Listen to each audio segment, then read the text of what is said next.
Το αλάτι της γης υποδέχεται στο Μουσείο Λαϊκών Οργάνων τον κορυφαίο δεξιοτέχνη του υπηρώτικου κλαρίνου, τον Πετρολούκα Χαλκιά, μαζί με τον αδελφό του, τον Αχιλλέα, στο βιολί και τον εγγονό του, τον Πέτρο Χαλκιά, στο κλαρίνο.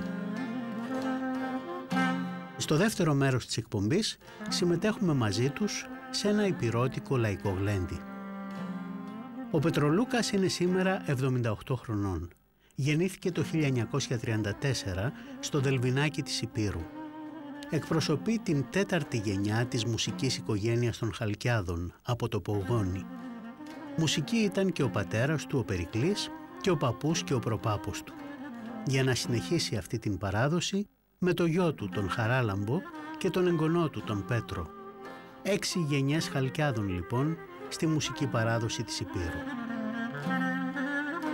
Αλλά και από την πλευρά της μητέρας του, ο Πετρολούκας συναντά μιαν ακόμη μεγάλη μουσική οικογένεια, Σκλήθρα όπως τις λένε στην Ήπειρο, τη γενιά του σπουδαίου Κίτσου Χαρισιάδη, που θεωρείται ο κύριος διαμορφωτής του υπηρώτικου ύφους στο λαϊκό κλαρίνο. Ο Χαρισιάδης υπήρξε δάσκαλος του Φίλη Παρούντα, κοντά στον οποίο ο Πετρολούκας, παιδί ακόμη, σε ηλικία 9 ετών, μέσα στον πόλεμο, πήρε τα πρώτα μαθήματα.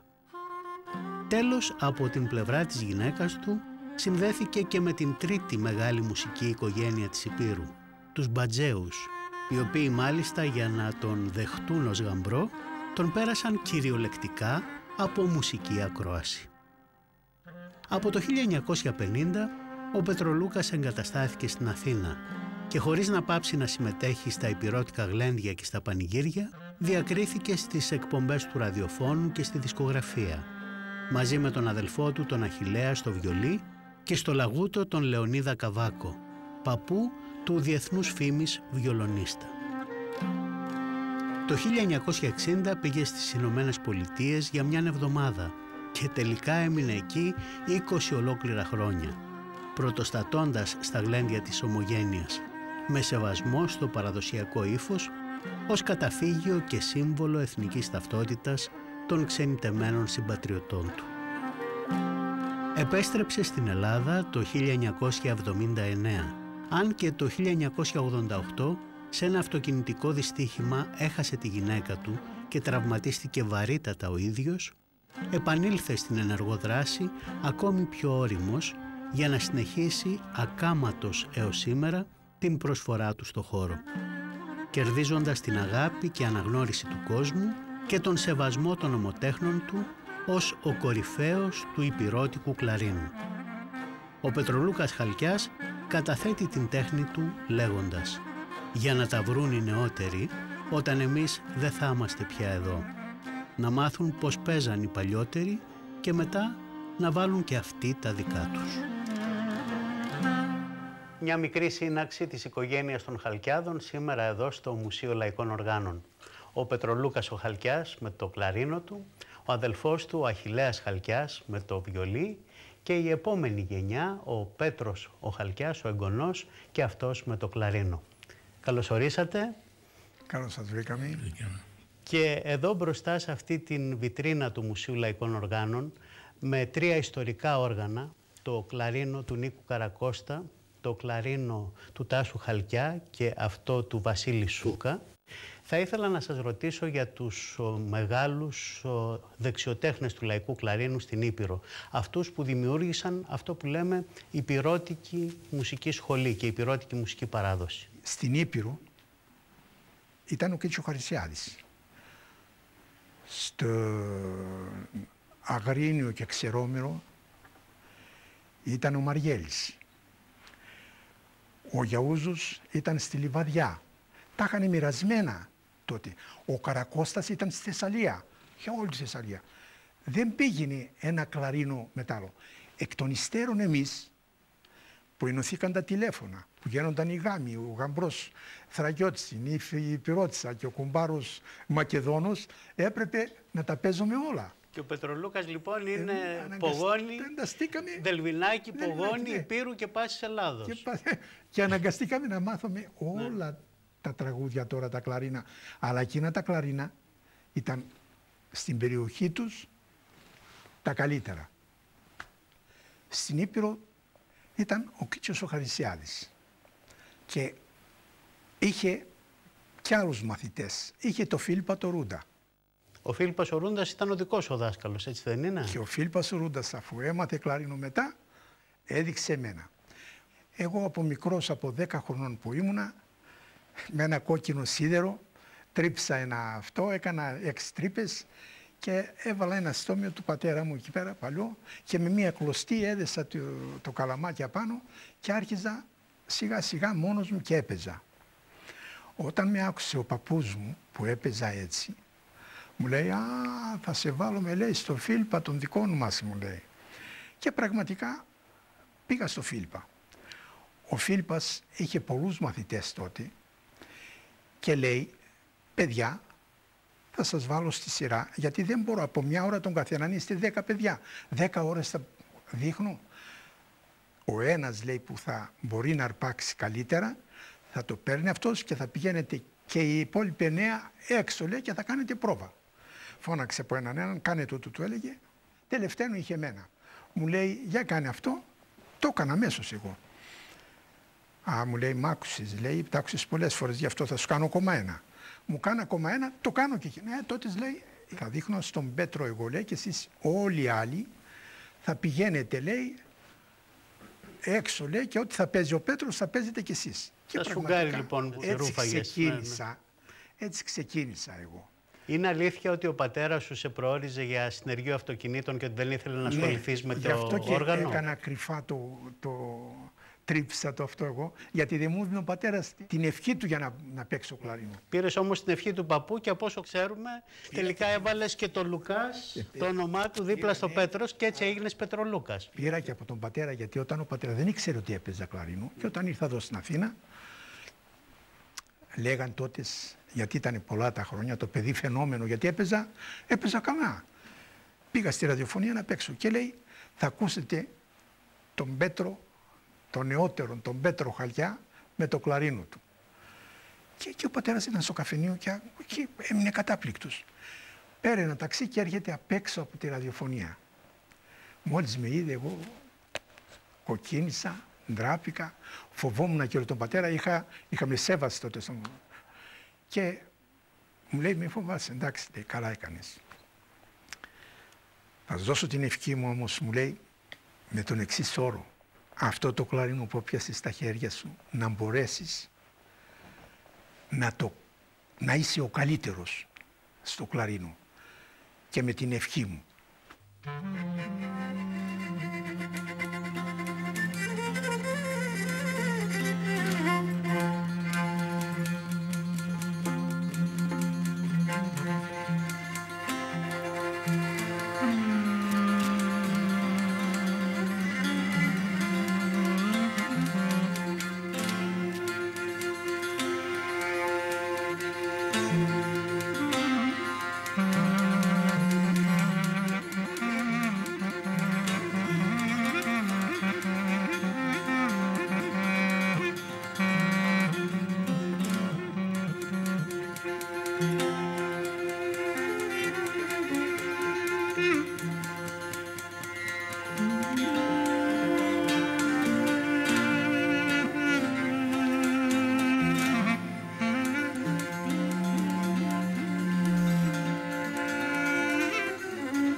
τελικά στην γενιά τη δική σου συνενώνονται οι μεγαλύτερες κλήθρες του κλαρίνου στην Ήπειρο. Από τον πατέρα σου ο Περικλής ο Χαλκιάς, από τη μάνα σου ο Λουκάς ο Χαρισιάδης και η γενιά των Χαρισιάδων, και από τη γυναίκα σου ο Μπατζής. Και έτσι όταν έκανα το γάμο, θέλω να πιούμε, λέω, στην υγεία, σηκωθήκαν όλοι. Της πρώτης μου αγάπης. Ο πεθερός μου. Τι είναι αυτά τα πράγματα, δηλαδή... Όχι, ποια είναι η πρώτη αγάπη, ποια είναι η πρώτη αγάπη. Λοιπόν, λέω, συγγνώμη, η πρώτη μου αγάπη εμένα είναι το κλαρίνο, λέω. Χειροκροτήσαμε όλοι, ναι, εντάξει. Η γυναίκα σου ζήλευε αυτή την πρώτη αγάπη, πώς ήταν τα πράγματα? Της είχα πει όμως στη γυναίκα εγώ ότι πρέπει να ξέρεις ότι εμένα η πρώτη μου αγάπη είναι το κλαρίνο. Μετά είσαι εσύ, λέω, τίποτε άλλο. Πέτρο, να έρθουμε τώρα και στο άλλο κεφάλαιο το μεγάλο της ζωής σου, στην Αμερική. Από όσο ξέρω, έφυγες για μια εβδομάδα και έμεινες εκεί τελικά 20 χρόνια ολόκληρα. Πώς ήταν αυτή η εποχή? Με άκουσε μια εταιρεία τα τραγούδια που είχα βγάλει τότε.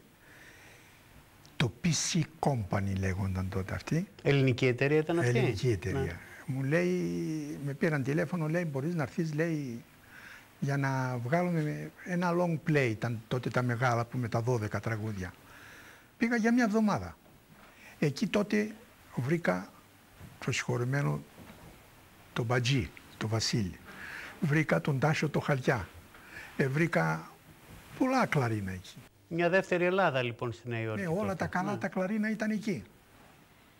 Ο παλιός ο Βασίλης ο Σαλιάς ήταν εκεί τότε. Λοιπόν, και όταν πήγα εκεί, με κράτησαν σε ένα μαγαζί εκεί και εμένα. Από εκεί ξεκίνησα και έκανα 20 χρόνια για να έρθω. Εκεί βέβαια άκουσες πολλά πράγματα, φαντάζομαι, εκεί, πολλούς μουσικούς. Μουσικούς ήρθαν, όταν πήγα να πάρω ένα καλάμι στο μαγαζί εκεί και δοκίμαζα το κλαρίνο, μ' ακούσαν κάτι μουσική. Και λέει, πού παίζεις εσύ, μου λένε. Είχα ένα παιδί και τους λέει στο Πόρτσα, 29 δρόμους και τα λοιπά. Λοιπόν, πραγματικά αυτοί πήγαν στον Μπένι Γκούτμαν και του λένε, αν ακούσεις ένα κλαρίνο, του λέει, από την Ελλάδα, θα τρελαθείς. Λέει αυτός. Αυτός παίρνει το Λουίς Άμστρονγκ, καθίσανε, παραγγείλαν τα ποιοτά τους, καθίσαν κάτω στον πάτο και στο τέλος φωνάζει το σερβιτόρο. Του λέει, μπορούμε να έχουμε το κλαρίνο για λιγάκι εδώ. Μου λέει, από εδώ Μπένι Γκούτμαν, χαίρομαι πολύ, λέω, αλλά χωρίς να ξέρω τι θα πει Μπένι Γκούτμαν. Χαίρομαι πολύ, Πέτρος Χαλκιάς. Πέτρος Χαλκιάς, ναι. Λέει αυτό στο σερβιτόρο, για ρώτα τον, δεν τον είδα να έχει το αναλόγιο. Τα άμα θα παίξω όλα αυτά τα τραγούδια. Όχι, εμείς, λέω, είμαστε παραδοσιακοί, δεν έχουμε, λέει τώρα στο σερβιτόρο, για ρώτα τον, στο σχολείο δεν πήγε. Εγώ γεννήθηκα το 1934. Το 1940 άρχισε ο πόλεμος, του λέω. Εμείς μέχρι το 1945-1946 είχαμε πόλεμο, του λέω. Πήγα 3-4 χρονιές, μεγάλος που πήγα, του λέω, για να πάω μέχρι Τετάρτη να μάθω να γράφω το όνομά μου και να διαβάζω και να μετράω, του λέω. Και γυρνάει στο Λουίς Άμστρονγκ και του λέει, αυτά τα κακά μας έκανε ο πόλεμος. Πάντως δεν έχεις παράπονο, έχεις παίξει με πολλούς μουσικούς, έχεις παίξει πολλά είδη και τζάζ έχεις παίξει και με Ινδούς έχεις παίξει και τα πάντα. Με όλον τον κόσμο έχω. Τι είναι για σένα η μουσική τελικά, Πέτρο? Η μουσική, είπαμε, είναι όλη η ζωή μου. Δηλαδή, αυτό το κλαρίνο που αγάπησα, δεν τα αγάπησα εγώ μόνο, μ' αγάπησε και το κλαρίνο, γιατί και το κλαρίνο μου κάνει καλό. Ήταν αμοιβαία η αγάπη μας με το κλαρίνο. Και γι' αυτό πολλές φορές, όταν παίζω κλαρίνο, είναι σαν να μιλάω με το κλαρίνο. Δηλαδή, το αίμα μου, το σώμα μου, τα πάντα όλα είναι ένα με το κλαρίνο. Αυτό αισθάνομαι την ώρα που παίζω. Γιατί από παλιά, όταν έπαιζα κλαρίνο, δεν έπαιζα γιατί μου πέταγαν λεφτά. Έπαιζα γιατί μου άρεσε να παίξω όπως θέλω εγώ, όχι όπως θέλει εκείνος που χορεύει. Ο χορευτής όμως, ο καλός, παίζει το μεγαλύτερο ρόλο σε μας. Όταν ο χορευτής και εγώ κάνει τα βήματα ο χορευτής όπως πρέπει και εγώ κάνω το παίξιμό μου απάνω στα βήματά του και κάνουμε επιτυχίες μεταξύ αυτός και εγώ. Λοιπόν, εκεί είναι κάτι το ανώτερο. Τα πανηγύρια έχουν αλλάξει πολύ από παλιά. Τα πανηγύρια αλλάξανε πάρα πολύ. Παλαιότερα το πανηγύρι ήταν της εκκλησίας. Έβγαινε ο παπάς με το δίσκο, γιατί έπαιρνε φαγητά, μαγείρευε η εκκλησία και μετά έβγαινε με το δίσκο και εμείς παίζαμε πίσω από το δίσκο και ό,τι είχε ευχαριστήσει ο καθένας έριχνε στο δίσκο. Αλλά μετέπειτα άρχισαν και το κάναν τα καφενεία. Κοτόπουλα, μπύρες, κρασιά, αυτά, και μας έλεγαν θα φέρουμε μια φίρμα μεγάλη και να μάσουμε εμείς τον κόσμο. Ήταν αλλιώτικο το πανηγύρι εκείνο, αλλιώτικο το μετέπειτα. Και στην Ήπειρο, από όσο ξέρω, υπήρχαν και επιτροπές για τα πανηγύρια που περνάγανε μάλιστα και τους μουσικούς και από ακρόαση, αν ξέρουν τα ντόπια τα τραγούδια. Βεβαίως, πολλές φορές και ήταν και αυτό. Εξετάσεις, πραγματικές. Εξετάσεις, ναι. Δίναμε εξετάσεις.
Πέτρο, όταν είσαι μόνος στο σπίτι, στο δωμάτιό σου, τι παίζεις? Το αγαπημένο σου κομμάτι ποιο είναι? Τα αγαπημένα μου είναι όλα τα υπηρώτικα τραγούδια που παίζω, είναι αγαπημένα με μένα. Όλα, γιατί τα έχω όλα διαλεγμένα αυτά. Αν είχες να διαλέξεις, να σου βάλω τα δύσκολα τώρα, αν είχες να διαλέξεις ένα ή δύο, τι θα διάλεγες? Το μυρολόι μου. Τι είναι για σένα το μυρολόι, Πέτρο? Το μυρολόι είναι ένας διάλογος με τη φύση. Έχει σχέση με τους υπηρώτες που ήταν στην ξενιτιά, με αυτούς που λείπουν, με τους αγαπημένους που έχουμε όλα χάσει? τα έχει μέσα το μυρολόι. Και για αυτούς που ήταν στην ξενιτιά και για αυτούς που υποφέρανε εδώ. Δηλαδή έχει την αγάπη, τη χαρά, τη λύπη. Τα έχει όλα μέσα αυτό το μυρολόι. Και βέβαια στο μυρολόι πολύ σημαντικό ρόλο παίζει και το βιολί. Α, τον Αχιλλέα. Για να έρθουμε τώρα, ναι, βέβαια, στο alter ego εδώ, στον Αχιλλέα, την ήρεμη δύναμη δίπλα στον ναι. Πετρολούκα με το βιολί του. Αχιλλέα, για πες μας λίγο για το βιολί στην Ήπειρο. Τι ρόλο παίζει και στην κομπανία μέσα το βιολί? Στηρίζει το κλαρίνο, νομίζω είναι η βάση του κλαρίνου. Μεγάλη δέσιμο έχει το βιολί στην κομπανία με το κλαρίνο. Του μορφαίνει, του κάνει αυτά που πρέπει να κάνει, να ξέρουν όμως να τα κάνουν. Άμα δεν ξέρουν, βγαίνει άκρη το κλαρίνο. Εσύ με τον Πέτρο πόσα χρόνια παίζεις μαζί? Από μικρά παιδιά? Από μικρά παιδιά. Αγαπημένοι είμαστε. Δούλεψε και με τον πατέρα, δούλεψε και με τον Φίλιππα, δούλεψα με όλα τα κλαΐνα, αλλά πιο πολύ με τον Πέτρο. Το βιολί πώς παίζει στην Ήπειρο? Παίζει τελείως διαφορετικά από ό,τι στη θαλασσινή Ελλάδα. Τι κάνει το βιολί στο μυρολόι ή στα άλλα κομμάτια? Κατά ένα ίσο, αλλά παίζει κιόλας. Παίζει. Το βιολί μιμείται και αυτές τις πολλές φωνές που χαρακτηρίζουν την υπηρώτικη παράδοση. Αυτό το πολυφωνικό τραγούδι έχει περάσει. Είναι η πεντατονική, το βιολί κάνει όλη την πεντατονία μέσα. Όταν παίζω το μυρολόι εγώ δεν κάνει μόνο έναν ίσο. Έχει την πεντατονία ολόκληρη μέσα. Και στο σκάρο το βιολί μιμείται όλους τους ήχους της φύσης. Τα πουλιά, τους σκύλους, τα πρόβατα, τα κουδούνια, όλα. Δηλαδή είναι μια μικρογραφία της φύσης που περνάει μέσα σε αυτό το όργανο. Είναι επιμενικό.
Πώς βλέπεις σήμερα τα πράγματα στην υπηρώτικη μουσική, έχουν αλλάξει? Δυστυχώς όσοι πήραν όργανα δεν περνάνε καλά τώρα. Γιατί? Γιατί οι δουλειές πήγανε, τα τάπ δεν έχουν να φάνε οι περισσότεροι, για να είναι καλοί. Μην κοιτάσεις, ο Πέτρος και εμείς πήγαμε στην Αμερική, κάναμε κάτι και κρατήσαμε την παράδοση. Αλλιώς πως είναι και άλλοι που είναι καλοί, αλλά επειδή δεν έχουν, τα παρατάνε και κάνουν άλλες δουλειές. Πέτρο, για σένα ποιος είναι ο καλός μουσικός? Τι είναι αυτό που χαρακτηρίζει τον καλό μουσικό? Ένας καλός μουσικός δεν είναι μόνο να παίζει καλά. Είναι και πολλά άλλα πράγματα που πρέπει να έχει καλά. Να είναι ειλικρινής, να είναι σεβάσμιος και να είναι αγαπητός. Να είναι αγαπητός με όλον τον κόσμο. Εσύ νομίζω ότι έχεις κερδίσει ακριβώς αυτό. Πέρα από το σεβασμό, έχεις κερδίσει και την εκτίμηση και την αγάπη, θα έλεγα. Βέβαια, όχι μόνο του κοινού, αλλά και των συναδέλφων σου. Κάτι πολύ δύσκολο. Όλοι οι συνάδελφοι πραγματικά δεν έχω παράπονο από τα παιδιά όλα. Με αγαπάνε και με υπεραγαπάνε. Αλλά και όλα μου τα χρόνια εγώ ποτέ δεν στενοχώρησα κανέναν και ούτε θέλω να στενοχωρήσω ποτέ κανέναν. Πάντως τα τελευταία χρόνια όλο και περισσότερα νέα παιδιά ασχολούνται με τη δημοτική μουσική, πιάνουν τα μουσικά όργανα στα σχολεία, τα μουσικά, στο πανεπιστήμιο ακόμη, στο ΤΕΙ. Τι θα συμβούλευες όλα αυτά τα νέα παιδιά, τι να προσέξουν? Να προσπαθήσουν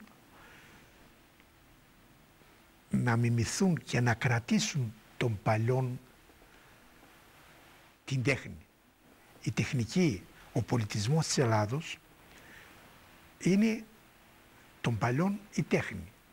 Να έρθουμε λοιπόν στην νεότερη γενιά, να έρθουμε στον Πέτρο, τον νεότερο, έκτη γενιά που συνεχίζει την παράδοση τη δική σας. Έχει το DNA από όλα τα καλύτερα. Και από το Χαρισιάδη και από τον Χαλκιά και από τον Μπατζή. Άρα μεγάλο το προνόμιο, αλλά και μεγάλη ευθύνη, Πέτρο. Πώς το νιώθεις όλο αυτό? Είναι βάρος τελικά ή είναι... Είναι και από τα δύο. Είναι και χαρά και τιμή και περηφάνεια, αλλά και μεγάλη ευθύνη, πιστεύω. Εσύ σε σχέση με τον παππού σου, πώς παίζεις διαφορετικά το κλαρίνο? Πώς βγάζεις τη δική σου γενιά μέσα από το παίξιμό σου? Προσπαθώ να κάνω ακριβώς ό,τι κάνει ο παππούς. Γιατί πιστεύω ότι τα υπηρώτικα τραγούδια τα δικά μας έχουν να κάνουν πιο πολύ με τα βιώματα. Κάτι που εμείς σήμερα δεν έχουμε, πιστεύω, βιώματα. Προσπαθώ να πλησιάσω όσο πιο πολύ μπορώ τον παππού.